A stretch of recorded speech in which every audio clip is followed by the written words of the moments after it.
Nakikita nyo? Ayan, yan po yan. Sinend yan sa akin. Ito ay hindi galing sa email. Ayan, may perma yan. Yan ang mga dokumento. Yan yung mga merong seal, merong pirma. Yan so, ibig sabihin, dito tayo tututok. May namatay na si Tantoco at dyan siya namatay sa Beverly Hills. Nako, dito sa video na to, magkakalatagan na ho tayo ng ebidensya. Heto hong si Claire Contreras, aka Maharlika, ilalatag na ho ang ebidensya. At dito rin ho sa video na to, nagsalita na ho itong si Senator Bato de la Rosa. Pero bago lahat ng yan mga kababayan, isang like at isang subscribe. Masaya na ho tayo dyan. At sa mga gusto sumali sa ating community, yung join button nandyan lang ho sa baba. Kung nahihirapan ho kayong mag-subscribe, iscan nyo lang ho yung QR code na yan sa baba. Ayun na nga dito sa video na to. Siyempre, baka sabihin naman ng mga Talyanista at Ensaymada, masyado tayong bias dito sa PH Update. Ito na, para ho ito kay Lisa Araneta Marcos, ha? Para ho ito kay Lisa Araneta Marcos. Ito na, meron hong report ang politiko. Ito ang isa sa mga coups na mainstream sa Pilipinas. Itong politiko, altered. Pagka talaga kay sa politiko, pagka paborable dito kay Coca kang balita, talagang linalagay yung larawan, talagang nakasmile. Anak ng toko, yan na nga ba sinasabi ko, na paghahalata kayo, politiko. Ito, di ba? Ganyan ho sila sa politiko. Ito, altered. DFA debunks police report linking Lisa Marcos to Tantoco death after cross-check. Yan, ganyan tayo dito sa PH Update. Kesyo kin-cross-check daw ho nila. Ngayon, dito sa video na to, i-cross-check din ho nitong si Maharlika yung mga dokumentong lumabas at yung mga nakuha niyang dokumento sa Beverly Hills Police Department. Ayan. Dito muna tayo kay Senator Bato de la Rosa kasi pinipilit ng mga kampon ni Lisa na ibahin ang usapan. Ngayong mga panahon na to, gusto ho nilang ibaling doon sa mga nawawalang kalansay, kesyo konektado sa naging war on drugs itong si dating Pangulong Rodrigo Duterte, kesyo ICC, dadakpin na rin si Senator Bato de la Rosa. Napakarami hong issue na gusto ho nilang ipangtakip dito sa issue na kung saan kinakaladkad ang pangalan nitong si Kokak. Pero bago natin pag-usapan yung mga dokumentong ilalatag nitong si Maharlika, punta ho muna tayo dito kay Senator Bato de la Rosa. Makibalita ho tayo kung ano na naman nakabalbalan ng pinaplano ng administrasyon ni Marcos Jr. sa kanya. Ito. Okay. Warrant of arrest ng ICC laban kay Senador Bato de la Rosa. Diversionary tactics lang daw ng Malacanang. Alamin natin ang detalye kay Mean Corvera. Mean. Tinawag na diversionary tactics ni Senador Ronald Bato de la Rosa ang bantang pagpapareso sa kanya sakaling maglabas ng warrant of arrest ang International Criminal Court. Kasunod yan ang pahayag ni Executive Secretary Lucas Bersamin na makakatanggap ng kaparehong treatment si de la Rosa gaya ng ginawa kay dating Pangulong Rodrigo Duterte sakaling iparesto ito ng ICC sa pagkakaugnay umano sa mga kasong crime against humanity.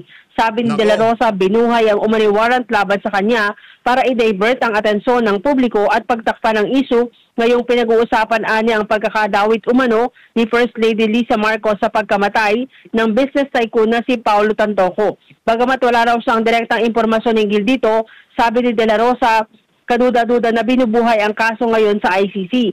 Pero sa ngayon, wala pa siya natatanggap na anumang intelligence report sa umano'y paglalabas ng arrest warrant. Gayunman, pinaghahandaan niya rin ang worst case scenario dahil hindi niya malayong gawin ng Malacanang ang ginawa noon kay dating Pangulong Rodrigo Duterte kahit pa malinaw na walang jurisdiksyon ng ICC sa Pilipinas.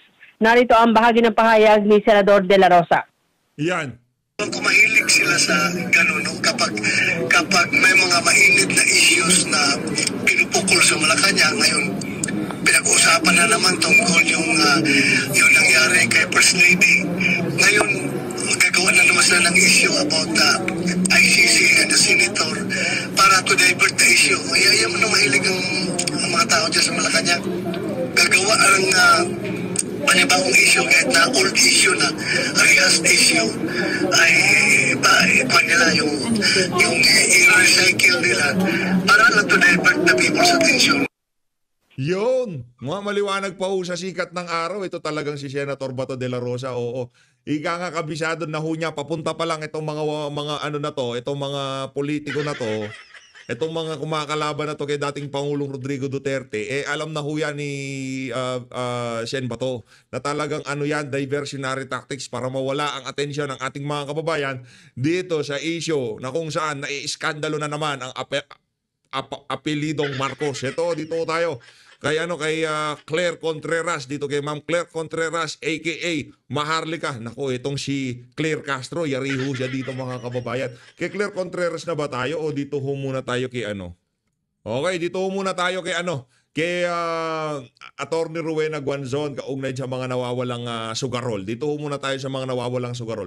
Bago tayo dumako sa dito kay Binibining Maharlika. Game. Attorney Rowena Guanzon po, ang inyong lingkod. Pag-uusapan po natin ngayon, yung mga may Ganda ng damit ni Attorney Rowena. Orange na orange. init na balita. Gagawin natin series ito para matuwa naman kayo sa aking mga, this time legal na mga pagsusuri at opinion tungkol sa mainit na kaso ngayon. Yan. May kaso nga ba? Itong whistleblower ng missing sabongeros na si alias Dondon. Ito, gusto kong sundan itong storyang ito. Dahil hindi yun nagtatanong. Yung tatay ko po si Judge Sixto Guanzon ay sabongero. Nako. At breeder ng fighting cocks. So, nang similang po ako, kasabay ko na po yung mga manok. Lumaki po ako na yung nag-good morning sa amin at pumupukaw sa aming mga bata ay mga manok. At yung cod liver oil at mga vitamins na mga manok ng tatay ko, nakalinya din kami dyan nung bata kami. Binibigyan din niya kami ng cod liver oil. Kaya ito pong sabong ay Parang pampatalino ata yung cod liver oil na yan. Kasi itong si Atty. Guanzon matalino eh. O, umpisa nyo na akong bigyan ng cod liver oil. hindi po ito malayo sa life experience ko. Yung tatay ko, kahit West siya, ay every Sunday, meron siyang sabong. Pupunta siya sa mga sabungan, nagdi-derby siya, at nagdi-breed siya ng fighting cocks. Ang pinaka-prominent niya na breed ng fighting cock ay yung Miner's Blue. At dyan po sa amin sa Negros, ang pinakamalaking sabungan ay ang Guanzon Cockpit. Ang mayari po nun, ang mga kamag-anak ko, Guanzon din po. Kaya, pag tinatanong nila, ba't ako nag-i-interest sa mga sabong at mga issue ng sabongero? Kasi nga ho, lumaki nga po ako sa kasabay ng mga manok. Kaya, pero itong legal na tingin natin tingnan natin sa legal na aspeto itong kwento ni alias Dondon.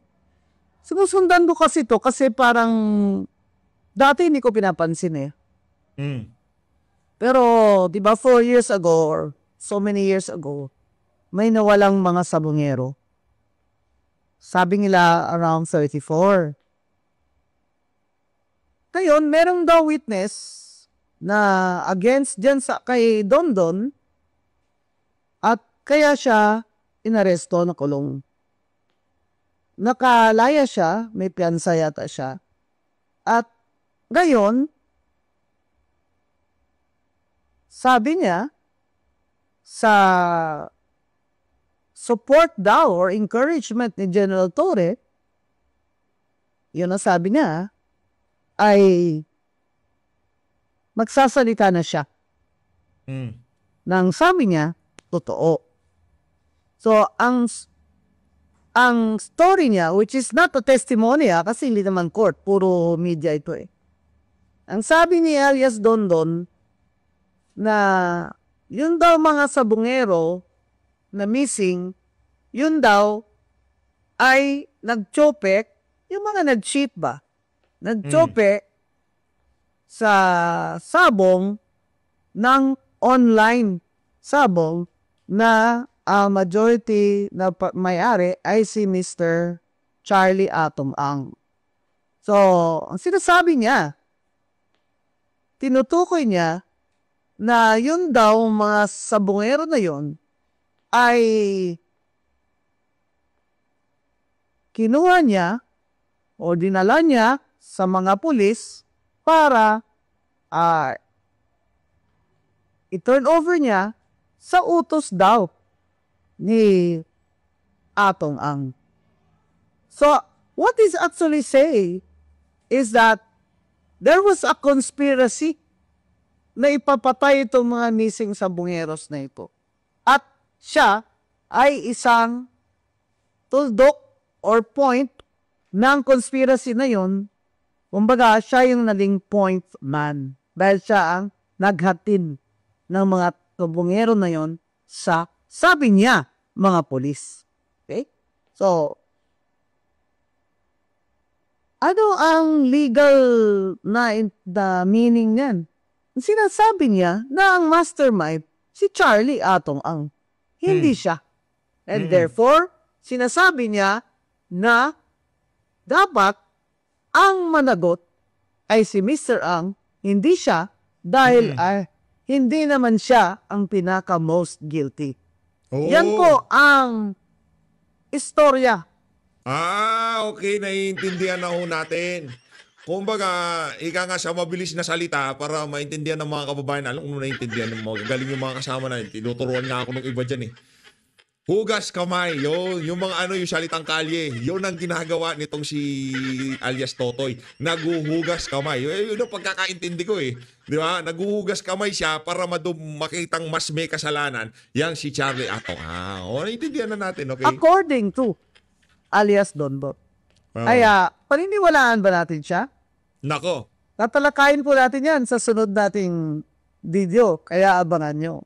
Abangan natin, attorney. Mag-follow kayo kay Attorney Gonzon. Ito, love na love ko yung si Attorney Gonzon. Sa lahat ng pinklawan at dilawan, ngayon lang tayo nagmahal at isang tao lang yan. Walang iba kung hindi itong si Attorney Rowena Gonzon.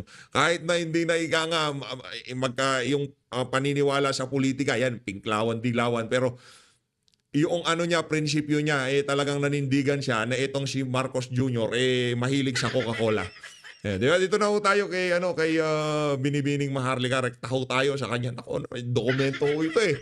Ika nga pagkalatagan ng dokumento, ito mga kailangan nating mapanood eh. Kasi yung kay Auntie Claire, di ba, sinabi niya, hindi totoo yan, altered yan, kasi ganito, kasi ganyan. Hindi tayo linatagan. Ito, meron pang seal ng ng Beverly Hills Police Department.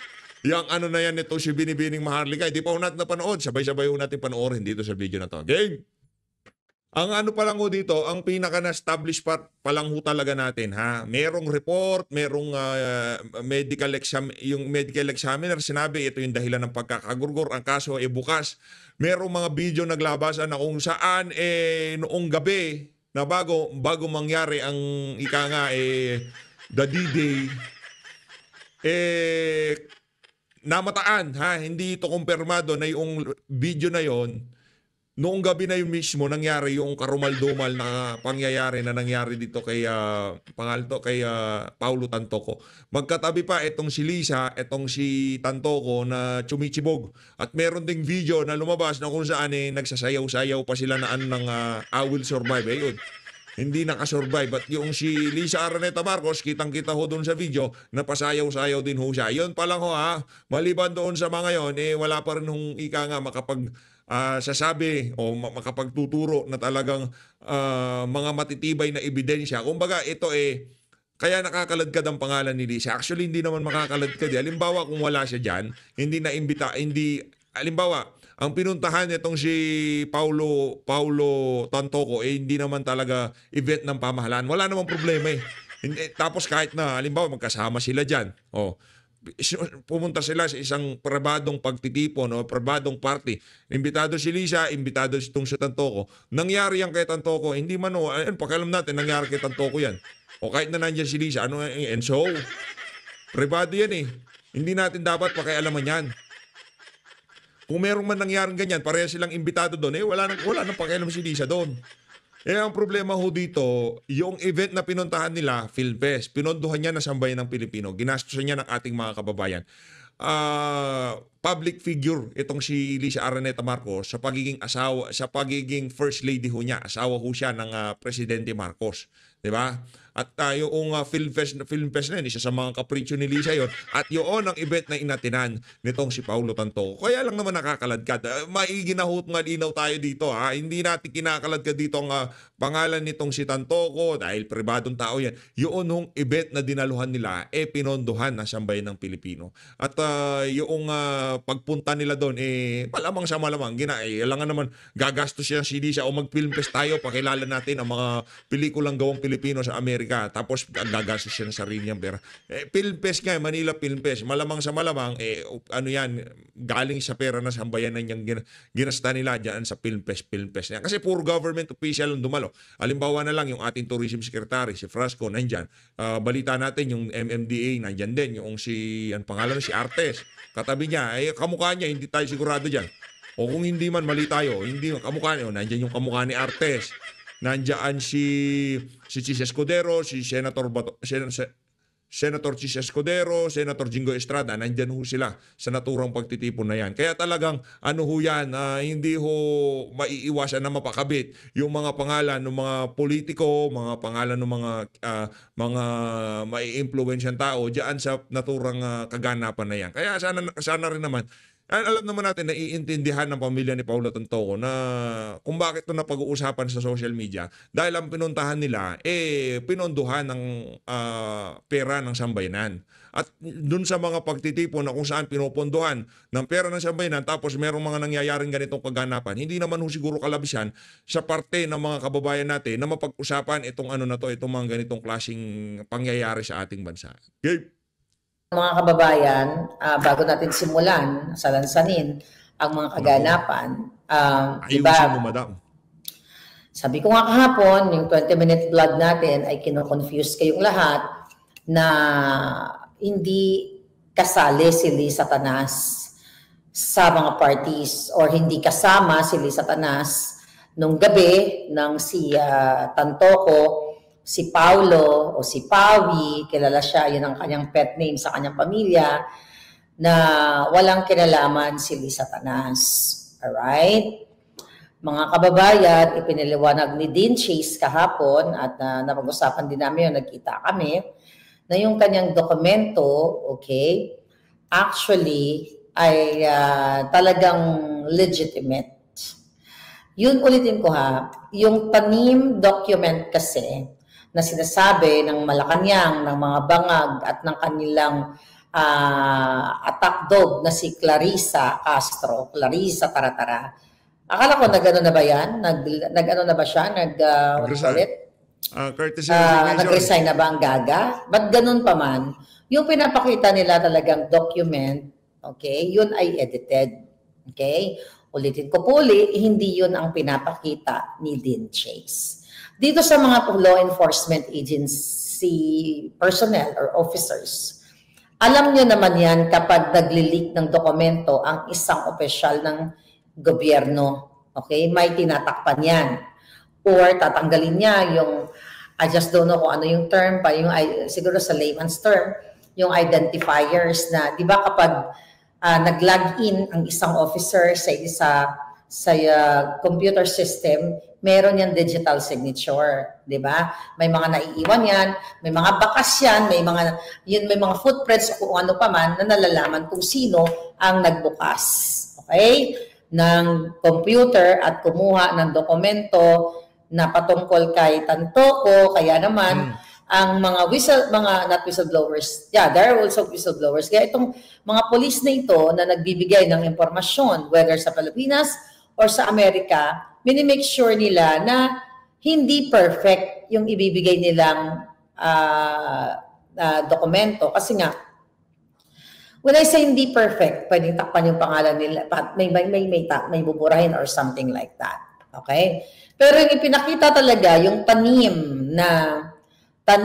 dokumento na pinapakita ng Malacanang, it's real tanim. Kasi naalala ko, may nag-send din sa amin yan. Okay? May nag-send din sa amin ng dokumento na yan na sabi, Miss Marlica, ito, document what do you think? Kasama ko pa si Maliban kay Dean, may document, dalawa yung document na yan. Magkasama kami ni Spokes Harry. Nasa Hague ako niyan. Pinakita ko, Harry, ito may sinend sa atin. Tapos sabi ko, syempre si Harry excited. Dahil syempre kapag usapang bangag na talagang magpapalubog sa mga bangag, excited kami lahat. Pero sabi ko, Spokes, tanim yan. Sabi ko ng gano'n, hindi natin pwedeng i-share yan. Tanim yan, kako, tanim. Dahil yung font, pinag-compare namin, ganyan-ganyan. Pero hindi po yun ang pinakita ni Dean. Tayo ho dito sa PH Update, hindi ho natin ilinabas yun. Maliban doon sa yung examiner, yung Beverly Hills Medical Examiner County something. Yun ay pinakita natin.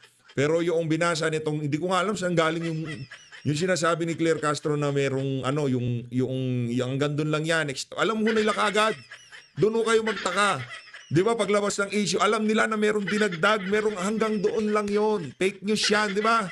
Hindi nga natin, di ko nga binasa yan eh. Buti na lang hindi natin nakita kung nakita natin. Nayari sana tayo. hindi ko natin na content yang na yan, yung dinagdag na yan. Hindi na natin yung mga balita sa sa mainstream media. Teka, hanapin ko. Tuloy lang natin Madam Claire, tuloy lang ko. Okay? Hindi yun pinakita ni Dean. Kaya yung sinasabi ngayon ng Bangag Administration, okay? Pang-confuse nga sa inyo para sabihin nila na kung fake nga naman yung documents na sinasabi nila, so ibig sabihin, okay, wala bang ito kasi, walang namatay na tantoko, walang nag-addictus, kasi kung papansinin ninyo, mga kababayan, never ever in-acknowledge ng Bangag, ni Lisa Tanas, ni Clarissa, o ng kahit anong ahensya na may namatay. Yan, ayan mga kababayan. Yan yung mga isinyer nating screenshot nung lumabas yung issue na yan. Yan, galing politiko yan. At galing News 5 naman ho itong isa na to. Yan lang ho, kasi kung di rin galing sa mga malalaking mainstream media, hindi ho natin ibabalita dito sa PH Update. Ito, Paolo Tantoco, pumanaw sa Coca-Cola overdose. Report, sinong fake news yan? Hindi naman tayo. Hindi tayo, kasi galing News 5 yan eh. Diba? Yan ang sinasabi ho natin. Yan ang pinagtataka natin dito sa PH Update. Bakit noong labas pa lang ng issue na yan, ang Malacanang, alam mo nila kagad kung ano yung mga peke at hindi peke. Alam mo nila kung ano yung dinagdag at hindi dinagdag. Di ho natin alam na yung dokumentong sinasabi nitong si Auntie Claire nung una siya nagsalita dyan sa issue na nagulat pa nga tayo. Ano sinasabi yung dokumento? Parang di ko ata alam yun. Napagano'n na lang ho tayo eh. Tuloy natin. Sa Beverly Hills. Okay? Legit mga documents si Dean Chase kasi may watermark. Nakita ko yung pampaliwan. Kasi tuloy natin. Nasa fraud department siya. Pumunta ako sa kanyang sa office niya eh. So, tinignan ko tuloy. Kaya nga itong binigay naman sa akin, ito sa coroner's office, to sa medical. Wala nga, kaya tinignan ko kung may watermark. Wala nga ito sa akin, yung binigay nung a few days before inilabas ng coroner's office, yung kanilang yung kanilang report. Diba? Ito talaga walang watermark. Ito may pirma. Pirma. Ito dokumento to kasi minail to sa akin eh. Hindi ito galing sa email. Kung di minail talaga to sa akin. Pero ganito, mga kababayan, tignan ninyo, sabi ko nga sa inyo, mapagmatsyag kayo, maging matalino tayong lahat dahil ang gobyernong Bangag ay nililito kayo. Hindi nila sinabi na, I'm sorry sa kababayan nating namatay na si Paolo Tantoco, di ba, na siya ay namatay sa Beverly Hills sa Hilton Hotel. At since ito may accident ang pagkamatay. Aksidente. Dito tayo tututok. Aksidente, then may Coca-Cola o may polvoron. Hindi ba bilang isang gobyerno na Bangag, o Marcos, sige, isang Marcos na Bangag, si Paolo Tantoco ay asawa lang naman ng Deputy Secretary ng Office of the President. Okay? Na si Dina Tantoco o Dina Arroyo Tantoco. Yan. May tumatawag. May tumatawag. Dali lang ha. Tignan na natin to. Dali lang, baka importante.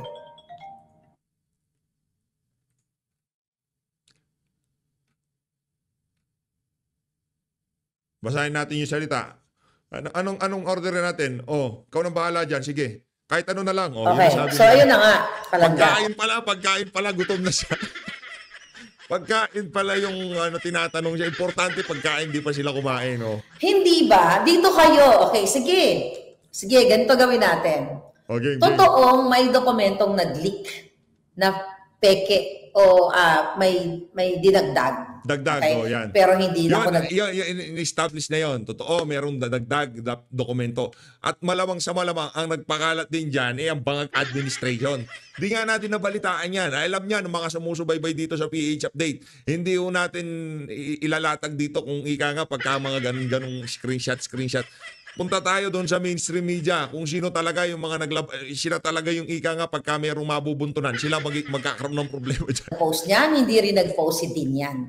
Ang tawag dyan ay tanim dokumento, tanim fake news. Now, doon na tayo papasok.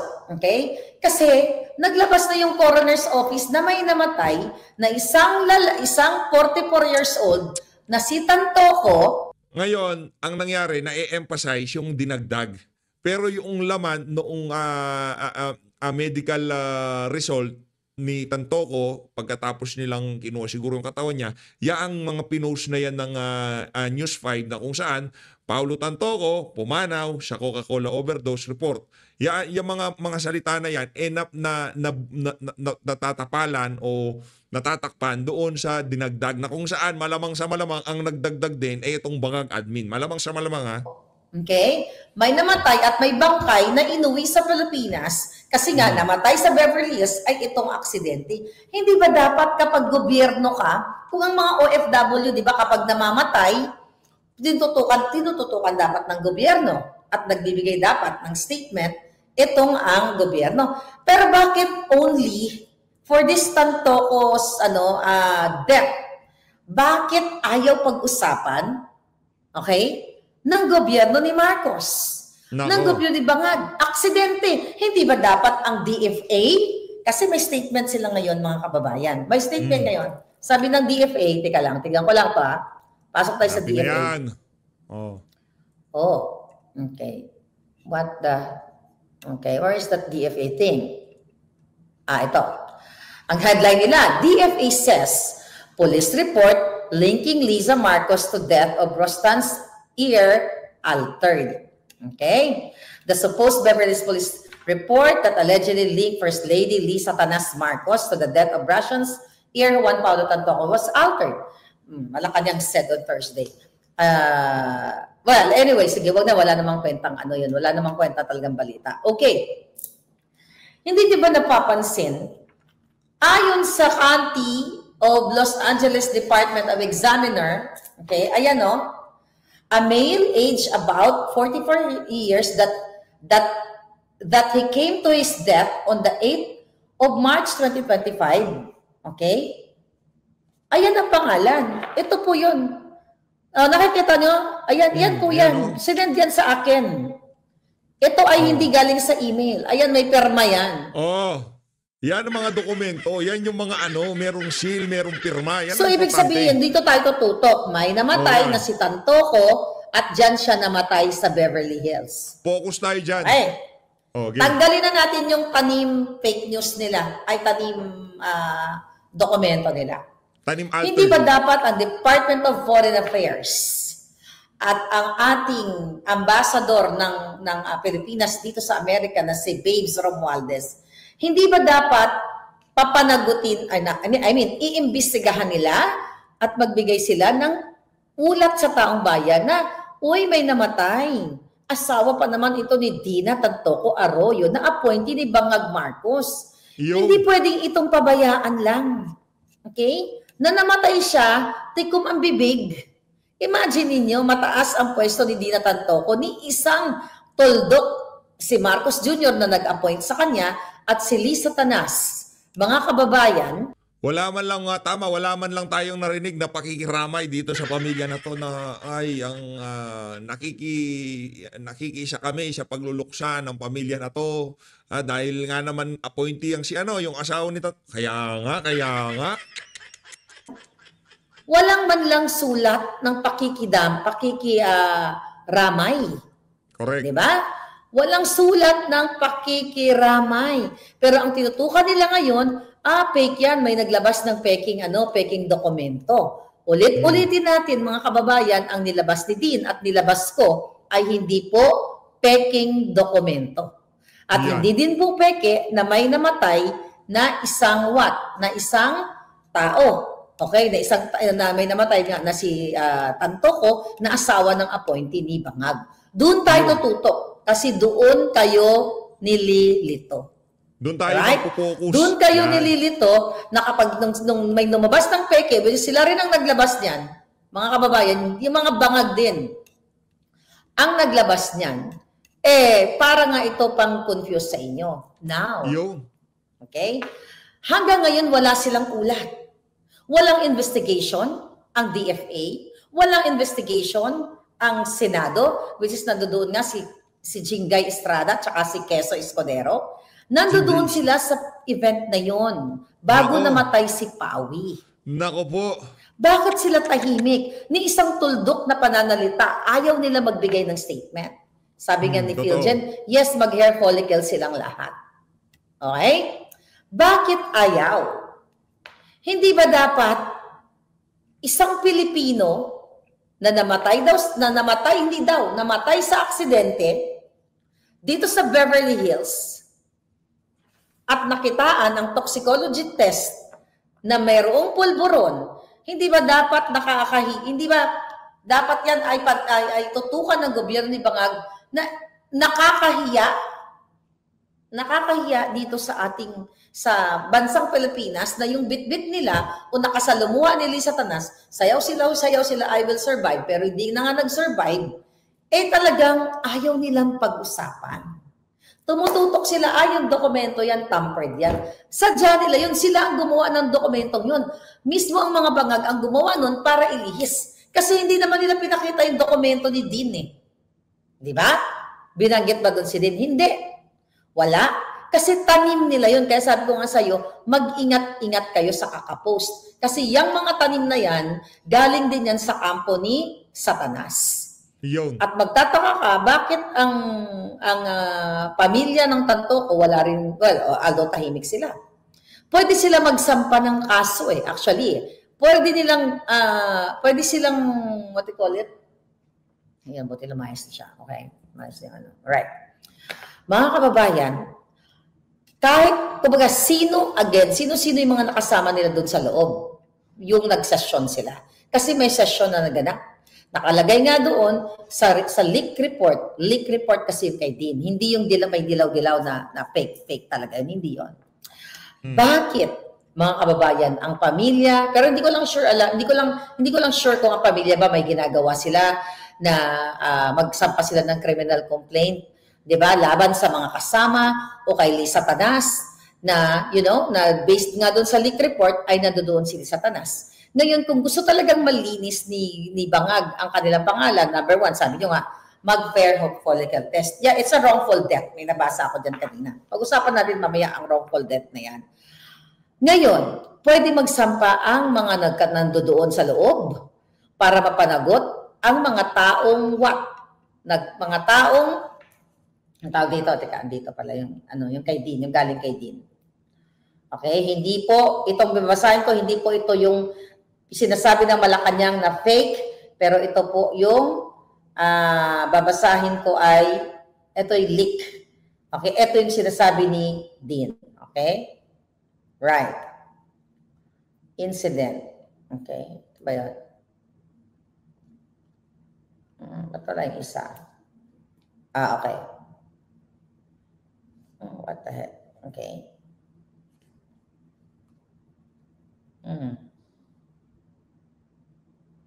This is not mine. Yung kay Dean na saan. Akin pala yun. Okay. Ang kay Dean. Where is that? Okay. Wait a minute. Dami kasing message. Okay.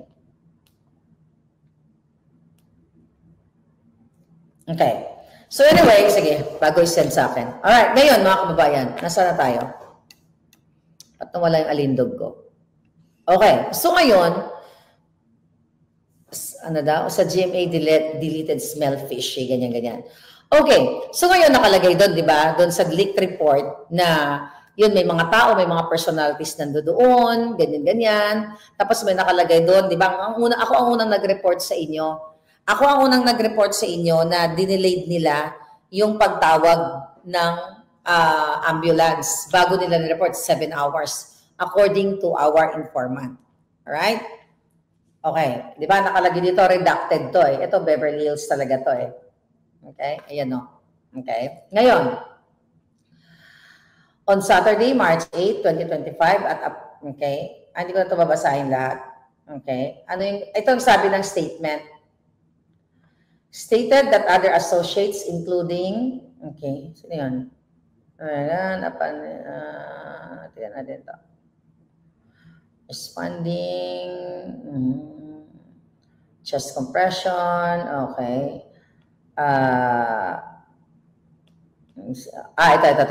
Ito yung nakasulat dito na stated that she and her associates including blank and the decedent had dinner at the Waldorf Astoria. Dito, nakapunta ako dito, di ba? Nakita yung mga video namin ni Attorney Glenn, pumunta kami dito. At the evening of March 7, she observed Mr. Tantoco exhibiting signs of distress, including profuse sweating, incoherent speech, and visible disorientation. She called inquiring whether he required medical assistance, but, nakalagay dito, but Alisa Canas reportedly downplayed the symptoms and suggested that Mr. Tantoco returned to his hotel room to rest. Ganyan. Okay. So ito yung nag-jive, yung report na to, sa aking puting ahas, na nag-wait sila ng 7 hours bago sila tumawag ng rescue or 911. Ngayon, mga kababayan, anong ibig sabihin nito? Ibig sabihin, tulad ng title natin, ay pwede silang kasuhan ng involuntary gurgur. Meaning, nakita na nila yung mga witness, kung sino man, na meron ng manifestations ng incoherent, kumbaga hindi na siya normal. Kumbaga hindi na normal. May mga nakita ng sintomas na hindi na normal yung tao dahil nga. Alam nyo mga kababayan, itong multong ginawa na to ng administrasyon, maniwala ako kayo, tapos na ang administrasyon na hahabulin pa ho sila nito. Yan si Lisa, ano pa ho siya? Mumultuhin pa rin siya ng ginawa nilang ginawa nilang multo na to. Sigurado ho tayo dyan mga kababayan. Ganun-ganun na lang, anak ng toka. Di pwede yan. You know, tumira sila ng lasing or whatever, kung ano pa yung mga tinira nila, di ba? Kung ano pa yung ginawa nila mga kababayan. So, ano ang pwedeng gawin ng pamilya? Dahil may namatay eh. Hindi fake news. Hindi fake news na may namatay. Hindi rin fake news na namatay sa Beverly Hilton. Hindi rin fake news na merong pulburon ang kanyang toxicology test. Hindi rin fake news na 44 years old siya na siya ay si Tantoco. Yan ay hindi fake news, mga kababayan, kasi nga hawak natin dito. Ngayon, ano nga ang pwedeng gawin dito not only kay Satanas, yung mga taong nasa loob. Kasi nga, base sa aking unang ulat, base sa ating informante, di ba, na hindi ko pa ngayon pinapangalan si Tantoco kasi wala akong hawak na death certificate or anything na makapagpapatunay na may isang namatay na itong pangalan. Kaya nga, hindi ko pinangalanan itong taong ito. Yung namatay, ni si Tantoco. Pero ngayon pwede natin siya mapangalanan kasi totoong namatay talaga siya at totoo talagang may pulburon involved at sinasabing aksidente. Na ito ay napaka-number 1 na dapat hindi natin makakalimutan at huwag tayo magpapabudol muli sa Bangag Administration. So, sa report sa leaked document ni Dean at sa report ko, nag-match na dinilay nila ang pagtawag sa 911. So meaning, pinabayaan nila dahil for what reason? Baka iniisip nila, baka hindi naman mamatay, baka ma-revive kasi nga naman, high profile. Malalaman na siya ay isa sa mga entourage. Hindi, if ever kasi dalhin sa hospital, di ba, magkakaano din yan. At least kung nabuhay siya, kung nagkaroon man ng issue na kesyo may chismis na andaw na over sa Coca-Cola, dinala sinugod sa hospital. Ngayong mga panahon na to, yung issue gurgur na. Wala na, buhay yung tao eh. Ano ba? Hindi, sumakit lang ulo niya, di naman totoo kasi nungalingan naman yan. Nagtay lang siya kaya siya dinala sa hospital, di ba? Ganun lang naman, pwede nilang palusutan yun kasi nungalingan yan. Si Mr. Tantoko, kausapin natin, ano ba nangyari sa iyo sa Beverly Hills? Ano, sumakit lang yung tiyan ko kaya nagpapadala ako sa hospital. Kahit na ganyan na yung mga sintomas, hindi pa nila dinala. Kaya yan ho ngayon ang inabot nila. Ayun na nga mga kababayan. Kung gusto nyo tapusin ang video na yan, Binibini Maharlika, magtungo lang ho kayo sa kanyang YT channel. Maraming salamat ho sa pag-support sa Page Update. Mag-ingat ho kayong lahat. Mahalin natin ang Pilipinas. Maraming salamat mga kababayan. Isa pa, 5 minutes pa. O sige, 5 minutes pa. Well, kasi nga, dahil yung asawa niya, kasama niya, na si Dina, dahil na-appointee ni Bangag. So ito'y Ayun. malinaw, okay? Mga kababayan, na nakita na nila na mayroon ng manifestation, distress na yung tao, si Tantoko, hindi sila tumawag ng 911 or emergency na para iligtas itong si Tantoko. Pwede rin kasi pagka kung sakali, ba't siya nagkaganyan? Ano mangyayari? Hahaba ang investigation.